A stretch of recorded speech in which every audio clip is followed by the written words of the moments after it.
உங்கள் அனைவருக்கும் மாலை வணக்கம். நான் ஜே.எம். பஷீர். நான் பசும்பொன் ஐயா முத்துராமலிங்க தேவரின் வாழ்க்கை வரலாற்று தேசிய தலைவர் என்ற படத்தில் நான் தேவராக நடிச்சிருக்கேன். உங்கள் எல்லாருக்கும் தெரியும்.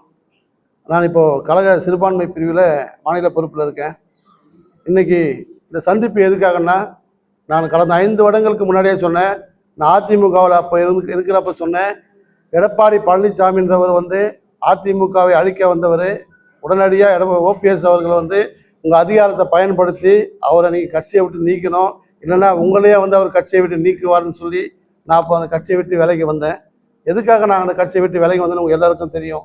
கண்ணியமிக்க காகித மில்லத்தினுடைய பிறந்த நாளுக்கும் நினைவு நாளுக்கும் அவர் முதலமைச்சராக இருக்கிறப்ப அவர் வந்ததே கிடையாது.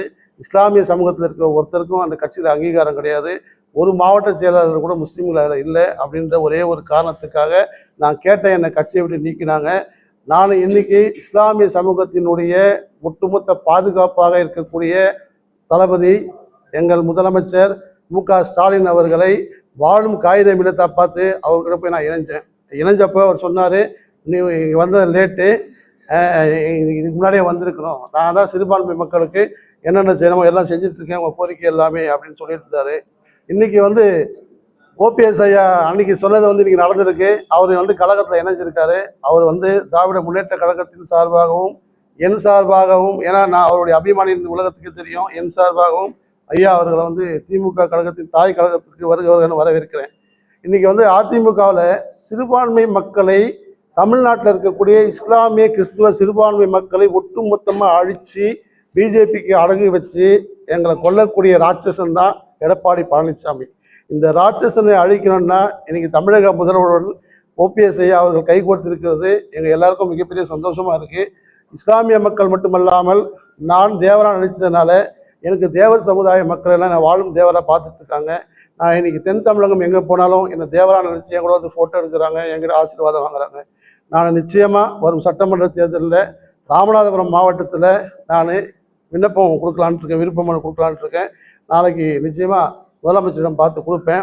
அடுத்து 3வதாக ஒரு கோரிக்கை வச்சுருக்கேன். என்னென்னா, தமிழக முதல்வரும் எங்களுடைய துணை முதல்வர் உதயநிதி அவர்களும் இன்றைக்கி சென்னையிலே தான் இருக்காங்க. கொளத்தூர் தொகுதியில் முதலமைச்சர் நிற்கிறாரு, இங்கே சேப்பாக்கம் தொகுதியில் உதயநிதி அண்ணன் நிற்கிறாங்க. பட் இவங்க எல்லாமே தென் தமிழகத்துக்கு போகணும். அதாவது மதுரையில் முதலமைச்சரும் தஞ்சாவூரில் உதயநிதி ஸ்டாலின் அவரும் நிற்கிறேன். ஏன்னா கலைஞர்லேருந்து எம்ஜிஆர்லேருந்து ஜெயலலிதா அம்மாலேருந்து காமராஜர் எல்லாமே தென் தமிழகத்தில் போட்டிட்டு தமிழகத்தில் வரலாறு படைத்த தலைவர்கள், முக்கியமான தலைவர்கள். இன்றைக்கி சென்னையில் நம்ம 100க்கு 100% வின் பண்ண கொடுக்கும். இன்றைக்கி தென் தமிழகத்தில் நம்ம வீக்காக இருக்குன்னு நிறைய சொன்னாங்க. மதுரையிலேருந்து ஒரு சிலர் திமுகவிலேருந்து பிரிஞ்சு அதிமுகவுக்கு போயிட்டான்னு சொன்னாங்க. அதெல்லாம் கிடையாது. ஒட்டுமொத்த தென் தமிழகத்தினுடைய ஒரே தலைவர் ஐயா ஓபிஎஸ் தான். இன்றைக்கி ஓபிஎஸ் இங்கே திமுகவோட இணைஞ்சதுனால தென் தமிழகத்தில் இருக்கக்கூடிய தேவர் மக்கள் மட்டும் இல்லாமல் உண்மையான, அதாவது புரட்சி தலைவர் எம்ஜிஆரை நேசிக்கக்கூடியவர்களும் புரட்சி தலைவர் அம்மாவை நேசிக்கக்கூடியவர்களும் 3 முறை இன்றைக்கி முதலமைச்சராக அம்மாவால் உருவாக்கப்பட்ட ஓபிஎஸ் அவர்கள் திமுகவில் வந்திருக்காருன்னா இந்த கட்சியினுடைய அழிவு எந்த அளவுக்கு அவர் மனதை பாதிச்சிருக்கோம், அவர் எவ்வளோ சோதனையை தாங்கியிருப்பார். அவர் பேசுகிறப்போ எங்களுக்கெல்லாம் ரத்த கண்ணீர் வருது. அவர் இன்றைக்கி இணைஞ்சிருக்காருன்னா அம்மாவின் விசுவாசிகளும் புரட்சி தலைவரின் தொண்டர்களும் நிச்சயமாக எடப்பாடி கட்சியை விட்டு நீக்கி, அந்த எடப்பாடி அதிமுக விட்டு நீங்கி எல்லாரும் திமுகவில் இணைக்கணும். அதாவது எம்ஜிஆரே திமுகவில் வந்தவர் தான் தாய் கழகம். இந்த தாய் கழகத்தில் எல்லாரும் இணைஞ்சு நம்மளுடைய ஒரே துரோகி, இஸ்லாமியர்களின் துரோகி, இஸ்லாமியர்களை அழிக்க வந்த ராட்சசன் எடப்பாடி பழனிசாமியை அரசியலை விட்டே அடியோடு ஒழிக்கணும். இதுதான் என்னுடைய கோரிக்கை. இந்த கோரிக்கையை வலியுறுத்துறதுக்காகவும் என்னுடைய மனதில் இருக்கக்கூடிய இந்த குமுறல்களை சொல்வதற்காகவும் தான் உங்களை சந்தித்தேன். நன்றி, வணக்கம். ஏதாவது கேட்கணும். சசிகலா அம்மையார் புது கட்சி ஆரம்பிச்சிருக்காங்கன்னா அது தொடர்பாக நீங்கள் என்ன கருதுறீங்க? என்ன இல்லை, அது ரொம்ப லேட் நியூஸ். அது அவங்க கட்சி ஆரம்பித்து அது எந்த அளவுக்கு என்னன்னு தெரியல. பட் இன்னைக்கு என்னைக்கு ஓபிஎஸ் ஐயா நம்மளோட இணைஞ்சாரோ, 234 தொகுதியை நம்ம ஜெயிச்சு தான் இன்றைக்கே நம்ம பிளான் பண்ண. எலெக்ஷனே தேவையில்லை, நம்ம வின் பண்ணியாச்சு. ஓபிஎஸ் என்னைக்கு இணைஞ்சாரோ அன்றைக்கே நம்ம வின் பண்ணிட்டோம் திமுக. இது அதீதமாக தெரிகிறதா? அவர் ஓபிஎஸ் வந்ததுனால தான் திமுக வெற்றி பெறும் அப்படின்றத நீங்கள் குறிப்பிடுற மாதிரி இருக்கு? இல்லை, 100%. ஏன்னா ஓபிஎஸ் ஐயா அவர்கள் 3 முறை முதல்வராக இருந்தார். அவருக்குன்னு ஒரு வாக்கு வங்கி இருக்கு. அவர் பாரதிய ஜனதா கட்சியுடன் இணைந்து நாடாளுமன்ற தேர்தலில் சுயேட்சையாக போட்டியிடுறப்ப பலாபல சின்னத்தில் இந்தியாவிலேயே அதிகமான ஓட்டு பெற்ற வாக்கு வாங்கிய ஒரே ஒரு வேட்பாளர் அவர் தான். அவருக்குன்னு ஒரு ஓட் பேங்க் இருக்குது. முக்குளத்தூர் மக்கள் நிச்சயமா அவர் பின்னாடி நிற்பாங்க. அந்த ஒரு நம்பிக்கையில நான் சொல்றேன். அம்மாவால் அடையாளம் கண்டப்பட்டவர்னு குறிப்பிடுவாங்க ஓபிஎஸ் அவர்களை. அவர் வந்து இன்னைக்கு எதிர் முகாமில் இணைந்திருப்பது விமர்சனங்களையும் உருவாக்கி இருக்குல்ல சார். அம்மாவால் அடையாளப்படுத்தப்பட்டவர் அம்மாவுடைய கட்சி எம்ஜிஆர் உருவாக்கப்பட்டு புரட்சி தலைவி அம்மாவால் வளர்க்கப்பட்ட இந்த கட்சி அழியுதுன்னா, இந்த கட்சியினுடைய துரோகியை அழிக்கிறதுன்னா நம்ம திமுகவுடன் சேரல எந்த தவறும் இல்லை சார். முதல் நம்முடைய வேலை துரோகியை அழிக்கணும், அதிமுகவினுடைய தொண்டர்களை நல்வழிப்படுத்தணும். அதுதான் சார். அதிமுகவில் இருக்கும் பொழுது திமுகவை எதிர்த்து எப்போதும் அரசியல் செஞ்ச அதிமுகவுடைய தொண்டர்கள் நிர்வாகிகள் ஓபிஎஸ் திமுக வந்ததுனால எப்படி வந்து திமுக ஓட்டு போடுவாங்க? இது ஒரு பின்னடைவாக இருக்கும் சார். இது 100% ஓபிஎஸ்ஐ ஃபாலோ பண்ற தொண்டர்கள் எல்லாம் அவரை தான் தலைவரா வச்சிருக்காங்க. தலைவர் என்ன சொன்னாலும் தலைவர் கிணத்துல கொஞ்ச நாளாக குதிக்கணும், அவன் தான் சார் உண்மையான தொண்டர். இன்னைக்கு ஓபிஎஸ் சிந்திச்சு செயல்படக்கூடியவர், நிதானமாக செயல்படக்கூடியவர்னு உங்க எல்லாருக்குமே தெரியும். ஏன்னா உடனடியாக ஒரு முடிவு எடுக்க மாட்டாரு. அவர் என்ன சொல்றாரோ அவரை ஃபாலோ பண்ற தொண்டர்கள் அதை செஞ்சாதான் உண்மையான தொண்டரா இருப்பார் சார். இல்லை சார், சசிகலா அம்மையாரோடைய டிடிவியோட இணைந்து கட்சியை மீட்டெடுப்பதற்கான முயற்சி பண்ணாம திமுக கூட போறது வந்து ஒரு விமர்சனத்துக்குரிய ஒரு விஷயம் தானே சார். அதிமுக ஆரம்பிக்கப்பட்டதே திமுகவை எதிர்த்து தான், திமுகவுக்கு மாற்றாக தான் அதிமுக உருவாக்கப்பட்டது. இப்ப அதிமுக மீட்டு திரும்பி திமுக கிட்டே கொடுத்துருவாரா சார்? நீங்க வரலாறு சொல்றீங்க. அதிமுக எம்ஜிஆர் புரட்சி தலைவர் எம்ஜிஆர் வந்து திமுக இருந்து வந்தவர் தான். திமுகவுல இருந்து சில பிரச்சனைகளால் அவர் வெளியே வந்து அதிமுக ஆரம்பிச்சார். இன்னைக்கு இப்படிப்பட்ட வளர்ந்த ஒரு மாபெரும் கட்சியை ஒரு துரோகி அழிக்கிறான்னா அவனை அழிக்கிறதுக்கு கூடிய ஆயுதம் என்னன்னா, நீ திமுகவுடன் இணைந்தாதான் நம்மளால அழிக்க முடியும்னு ஐயா ஓபிஎஸ் சரியான முடிவு எடுத்திருக்காரு. மாண்புமிகு முதலமைச்சரும் அவர் அரவணைச்சிருக்காரு. இப்படி இருந்தால் தான் சார் நம்ம அந்த அதிமுகவின்ற தொண்டர்களை காப்பாற்ற முடியும். அதிமுக தொண்டர்கள்லாம் ஒட்டுமொத்தமா இன்னைக்கு திமுகவுக்கு வரணும் சார். இதுதான் என்னுடைய கோரிக்கை.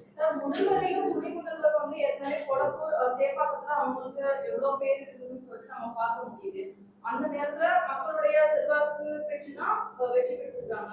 ஆனா அதை தாண்டி அவங்க வந்து மதுரை அந்த மாதிரி இடத்துல போட்டி போடணும்னு சொல்றதே வந்து ஒரு லாஜிக் அவங்களுக்கு தெரியல சார். எனக்கு என்ன லாஜிக்னா மேடம், நீங்க கேட்டது இன்னைக்கு புரட்சி தலைவர் எம்ஜிஆர், ஜெயலலிதா அம்மா, கலைஞர் கருணாநிதி, கர்மவீரர் காமராஜர் இவர்கள் போன்ற மாபெரும் வரலாற்று தலைவர்கள் எல்லாம் தென் தமிழகத்திலிருந்து தான் போட்டிட்டு சென்னைக்கு வந்திருக்காங்க, தமிழ்நாட்டுக்கு வந்திருக்காங்க, தமிழ்நாட்டை ஆண்டு இருக்காங்க. இன்றைக்கு சேப்பாக்கம் தொகுதியில இருந்து நம்ம அரசியல் பண்ணிட்டு இருந்தா இங்கேருந்து கடந்து இங்கே நம்ம ஜெயிச்சிட்டோம். சென்னையை வந்து நம்ம 100% கையில் வச்சுட்டோம்.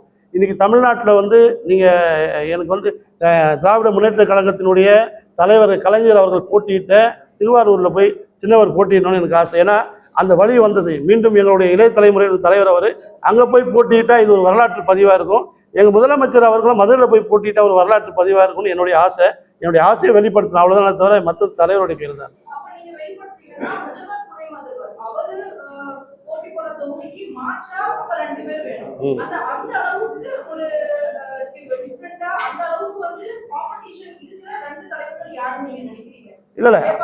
இல்ல சேப்பாக்கத்துல ஒரு இஸ்லாமிய இளைஞரை யாராவது நிறுத்தலாம். ஏன்னா ஒரு இஸ்லாமியர்களுடைய தொகுதி தான் அந்த தொகுதி. இன்னைக்கு திராவிட முன்னேற்ற கழகம் தான் இஸ்லாமியர்களுக்கு அதிக மரியாதை கொடுக்குறாங்க. எனக்கு அந்த உடன்பாடுலாம் இல்லை மேடம். நான் கேட்பேன், வாய்ப்பு கேட்டிருக்கேன். ராமநாதபுரம் தான் கேட்க போறேன். ராமநாதபுரத்தில் எந்த தொகுதி கொடுத்தாலும் பசும்பொன் முத்துராமலிங்க தேவர் வாழ்ந்த இந்த பசும்பொன் அடங்கி அந்த தொகுதி கொடுத்தாலும் நிற்க நான் தயாராக இருக்கேன். கொடுக்கலனாலும் கட்சிக்காக பிரச்சாரம் செய்ய நான் தயாராக இருக்கேன். இவங்க எல்லாம் அங்கே போயிருந்தாங்கன்னா இன்னும் மக்களுக்கு கொஞ்சம் எழுச்சியாக இருக்கும். சென்னையிலேருந்து முதலமைச்சர் அங்கே போயிட்டாருன்னா அப்படின்னு என்னுடைய தனிப்பட்ட கருத்து. அதுதான் குளத்தூருக்கு தலைவர் அந்த தொகுதியில் யார் ஒர்க் பண்ணுறாங்களோ அவங்கள செலக்ட் பண்ணும் சார். ஏன்னா இன்னைக்கு சேகர் பாபு கூட குளத்தூர் அவர் தான் பார்த்துட்டு இருக்காரு. அவரே கூட குளத்தூரில் கூட நிற்க வைக்கலாம். ஆர்கே நகருக்கு வேற ஆளை கூட நிற்க வைக்கலாம். ஒன்றும் தப்பு. இன்னைக்கு இருக்கு இளைஞர்களுக்கு அதிகமான வாய்ப்பு திமுகவில் கொடுக்கப்படும் சொல்றாங்க. நிச்சயமா 40 வயசுக்குள்ள இளைஞர்கள் நிறைய பேர் இந்த வாட்டி சட்டமன்ற தொகுதியில் போட்டிட்டு நிச்சயமா ஜெயிப்பாங்க. 234 தொகுதியும் நிச்சயமா ஜெயிக்கணும் அப்படின்னு சொல்லிட்டு என்னுடைய வேண்டுதல். எடப்பாடியை வந்து அரசியலை விட்டு அனாதையாக்குறவர்களும் நாங்கள் ஓய மாட்டோம். ஏன்னா இன்னைக்கு திராவிட முன்னேற்ற கழகத்து சிறுபான்மை மக்களுக்கு சிஏஏ என்ஆர்சி வக்ஃபு வாரிய சட்டத்துக்கு எத்தனை அளவுக்கு எங்களுக்கு பாதுகாப்பு கொடுத்துருக்காருன்னு இந்தியாவில் இருக்கக்கூடிய அனைத்து சிறுபான்மை மக்களுக்கும் தெரியும். இந்தியாவில் இருக்கக்கூடிய அனைத்து சிறுபான்மை மக்களும் தமிழ்நாட்டில் மட்டும்தான் இஸ்லாமியர்களும் கிறிஸ்தவர்களும் பாதுகாப்பாக இருக்காங்கன்னு உணர்ந்துருக்காங்க. இந்த ஆட்சி தொடரணும். நாங்கள்லாம் சந்தோஷமா இருக்கணும், மக்கள் சந்தோஷமா இருக்கணும். இன்னைக்கு எங்களை அழிக்கக்கூடிய இஸ்லாமிய மக்களை அழிக்கக்கூடிய ராட்சசன் எடப்பாடி பழனிசாமி பிஜேபியுடன் இணைந்திருக்கிறதுனால இந்த பிஜேபி கட்சியையும் எடப்பாடி பழனிசாமியும் அரசியல் அனாதையாக்கி அரசியலை விட்டு ஓட வைக்க வேண்டும். 2026 சட்டமன்றத்தில் இது நடக்கும் சத்தியம்.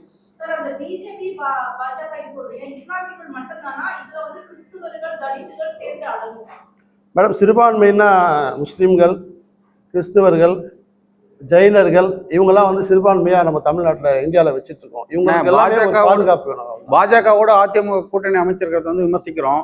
இதே பாஜகவோட திமுகவும் கூட்டணியில் இருந்தது தானே. அப்போ வந்து அவர்களுடைய பாதுகாப்பு பத்தி அப்போ வந்தது வாஜ்பாய், அப்போ இருந்தது வாஜ்பாய், இப்போ இருக்கிறது மோடி, அமித்ஷா. அப்போ இந்த மாதிரி பிரச்சனைலாம் இல்லை சார். அப்போ சிஐஏ என்ஆர்சி சட்டம்லாம் அவங்க கொண்டு வரல, வக்பு வாரிய திருத்த சட்டம்லாம் அப்போ கொண்டு வரல. அப்போ வந்து கலைஞர் என்ன சொன்னாரோ அது மாதிரி கேட்டுட்டு இருந்தாங்க. இப்போ கேட்க மாட்டாங்க அவங்க. இன்றைக்கும் முஸ்லீம்களுக்கு எந்தெந்த ஊரில் எந்தெந்த பிரச்சனை நடக்குது உங்களுக்கு எல்லாருக்கும் நல்லா தெரியும். தொப்பி போட்டு தொழ முடியல. இன்றைக்கி பாங்கு சொன்னால் பாங்கு சவுண்டு சொல்லக்கூடாதுன்னு சொல்லி கோர்ட்டில் கேஸ் போடுறான். இது மதுரையில் பார்த்தீங்கன்னா இன்றைக்கி ஒரு கோயிலில் வந்து முருகர் கோயிலில் அது எத்தனையோ ஆண்டு காலமாக அந்த தர்காவில் அங்கே ப்ரேயர் பண்ணி தான் இதுவரையும் எங்களுக்கு சண்டையே கிடையாது சார். நானும் எத்தனையோ வாட்டி அந்த தர்காவுக்கு போயிட்டுருக்கேன். இப்போ புதுசாக ஒரு சண்டையை கிளப்பி இஸ்லாமியர்களுக்கும் கிறிஸ்தவ இந்துக்களுக்கும் ஒரு சண்டையை ஏற்படுத்தி இது குளிர்காயலான்னு பார்க்குறாங்க. நிச்சயமாக இது நடக்காது சார். பிரதமர் வந்து இப்போ மதுரையில் வந்து தரிசனம் பண்ணுறாரு. அதே சார் பிரதமர் இல்லை சார், அவர் வணங்குற கடவுளே வந்து தரிசனம் பண்ணால் கூட அவர் கூட அதை தப்பாக ஏற்றுக்க மாட்டார். ஏன்னா இஸ்லாமியர்கள் இங்கே தான் வாழ்ந்து என்னை இங்கே தான் புதைக்க போகிறாங்க. நாங்களாம் இந்த நாட்டு தான் வாழ்ந்துட்டு இருக்கோம். எங்கள் மற்ற மதத்தினரும் பிரிக்கிறன்றது சாதாரண விஷயம் கிடையாது. சித்தப்பா பெரியப்பா சியான்ற உறவு முறையோட வாழ்ந்துட்டு இருக்கிற மக்கள் நாங்கள். எங்களை பிரிக்கணும்னு நினைச்சா நிச்சயமா யாரும் பிரிக்க விட மாட்டாங்க.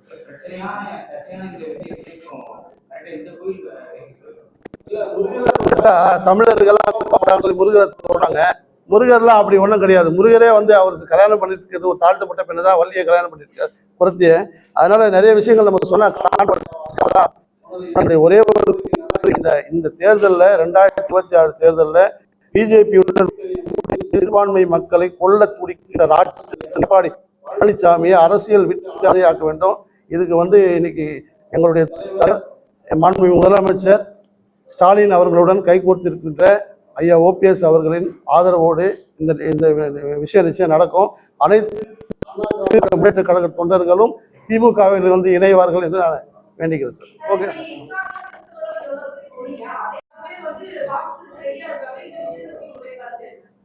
நானும் விஜய் ரசிகர் தான். அதனால ரசிகர்ன்றது வேற, ஓட்டுன்றது வேற, வாக்குன்றது வேற, ரசிகர்ன்றது வேற. பட் நான் விஜய் சார் படம் எனக்கு ரொம்ப பிடிக்கும். நான் பார்ப்பேன், கைத்தட்டுவேன், விசில் அடிப்பேன். பட் ஓட்டு போடணும்னா என்னுடைய வாழ்க்கையை யார் நிர்ணயிப்பாங்க, எனக்கு யார் வந்து பாதுகாப்பு கொடுப்பாங்களோ அவங்களுக்கு தான் நான் ஓட்டு போட முடியுமே தவிர இப்போ விஜய் சார் பற்றி பேசுறது வந்து சரியா இருக்காது. நான் பேச வந்தது எடப்பாடி என்ற இந்த துரோகியை வந்து அரசியலை விட்டு நீக்கணும். இதுக்காக தான் பேச வந்தேன் நான். இல்லை, அது வந்து விசிலுக்கெல்லாம் யாரும் தடை போடலன்னா கவர்மெண்ட்டில் தடை போட்டு உத்தரவு போட்டிருக்காங்களா, ஜீவோ இருக்கா? அவங்களே சொல்லிக்கிறாங்க தடை போட்டாங்கன்னு சொல்லிட்டு. அப்படிலாம் யாரும் தடை போடல. இப்போ வரும்போது தான் பார்த்தேன் விசில் அடிச்சு தானே இருக்காங்க நிறைய இடத்துல. சார் அதெல்லாம் கவர்மெண்ட் ஜீவோலாம் ஒன்றும் போடல சார். சும்மா இவங்களே வாயில சொல்லிக்கிறது அவ்வளோ.